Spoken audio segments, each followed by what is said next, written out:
People say that Polish and Mandarin Chinese are two of the hardest languages to learn. I happen to speak both as a native, not because I'm some kind of a genius, I wish I was, but because my parents couldn't agree which school I should go to. So when I was around 5 or 6 years old and it was time to decide where I should go to school, my parents had a disagreement. My mom said that the Polish school is better, while my dad insisted that the Chinese one is better. In the end, guess what? Both of them won. So I ended up going to 2 schools, one in Poland, one in China, switching every 2-3 months, and completing 6 years of my primary education in this form. Before that, I was already speaking both languages at home, so Polish with my mom and Chinese with my dad. But going to school was more than learning the 2 languages in a broader context as a communication tool. I learned how to understand people. Because knowing a language, knowing how to translate the words, doesn't make you belong. It is understanding what people want to say, what they mean, that makes you part of them. And that's probably the most useful skill I've ever learned, because now I can safely say that both Poland and China are home to me. Hi, I'm Ania. I'm half Polish, half Chinese. I've been crossing countries, borders, and cultures all of my life. I grew up in Poland and China. I studied in the UK, Belgium, and Hong Kong. And currently I work in the US as a researcher in astrophysics. Welcome to my channel. Switching schools every few months wasn't easy. It meant constantly catching up with the materials I missed and starting over. As soon as I felt I was at the right place in one school, it was often time to leave to go to the other and start catching up again. So I learned poems by Mickiewicz or Kochanowski in one school, and then I would memorize Tang Dynasty poetry, Tangshi, in the other. The contrasts were huge on many levels. From the class size, in Poland in the first year there were about 18 of us in one class. In China it was almost 40 students. The curricula were also quite different, especially when I compared maths. In Poland we were learning to count up to 20, while in China we were already at 100. So I remember I was very proud when I learned everything in the Chinese math classes, and then I went back to Poland where I was already ahead and I knew everything. But good thing was I wasn't the only person who had to adapt to those different conditions. My parents, who would constantly travel with me back and forth between the 2 countries, had also experienced this for the first time. So I remember a fun story when I was younger. In Poland, the winter used to be very cold, some 20 years ago, and the temperatures would go down below minus 20 degrees. And I remember on one of such days, my dad was really concerned that I shouldn't be going out in such conditions. But my mom said, well, it's winter, so there are radiators, there is heating at school, I just need to wear more clothes and I'll be fine. But a few months later, we were in Beijing on a hot summer day where the temperature outside was like 35 or up to 40 degrees Celsius. And my mom, after learning from me that there was no AC in the classroom, only electrical fans in the ceiling, however, I told her that the one closest to my seat wasn't working. She was really concerned that I shouldn't be going out in such weather. But again, my dad said, well, this is summer, it's normal, every student goes to school, so why shouldn't I?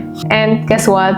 Again, I had to go to school on both days in those extreme weather conditions.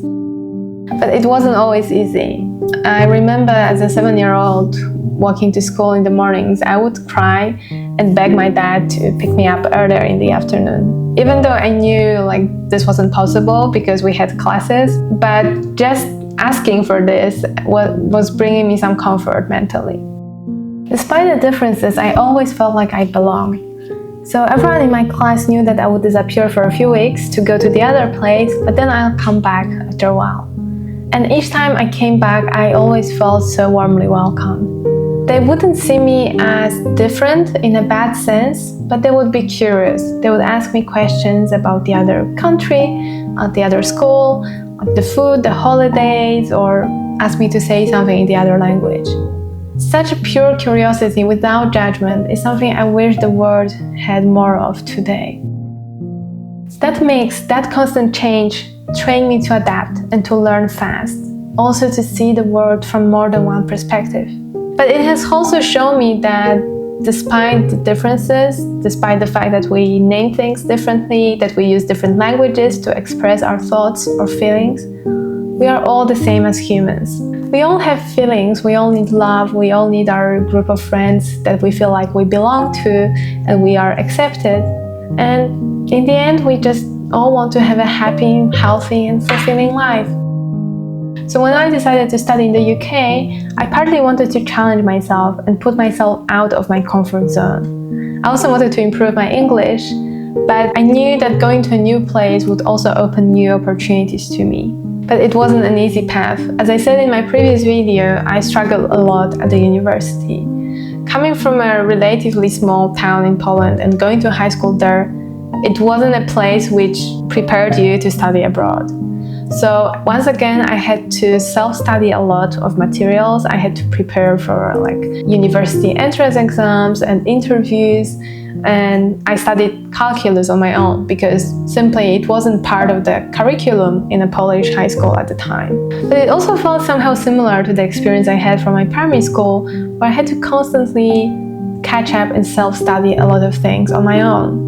So I enjoyed the process because I had a clear goal that I wanted to pursue. I felt determined, and once again I had incredible support from my parents and also my teachers. Looking back, it was one of the happiest times of my school life because I knew I was determined that I want to achieve something and I had all the support I needed, so I could just focus and go fully into it, which is something you really need to in the end. After my undergrad in the UK, I moved to Belgium to do my master's, which I enjoyed a lot because it was a second time I could go into a new place and put myself a little bit out of my comfort zone, but I was already more experienced by then and I knew how to get most of it.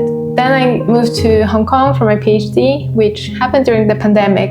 So in the first 2 years of my PhD, I spent 88 days in quarantine in total. 88. Now I laugh about this, but at the time there were days that I was really frustrated and felt a bit hopeless. Though that experience has also definitely taught me patience. Each of those places has changed me in some way. I learned to be more adaptable, I became a bit stronger, but I also became more curious, always wanting to explore the next horizon. So when people ask me, where are you really from? I don't think there is a simple answer to that. With my family and friends spread across the countries and continents, I never have everyone in one place. So when I'm in one place, I'll miss the other. But I've learned to celebrate both sides. So I have Christmas and Chinese New Year at home. And on one occasion, we would eat Polish dumplings, Polish pierogi, and drink borscht, while on the other, we would have Chinese dumplings, Chinese jiaozi. With the internet and communication tools available these days, it's much easier to participate in the life of my loved ones despite the distances. If you like my story, please subscribe, leave a comment below. I'd love to know where you're watching from. Take care.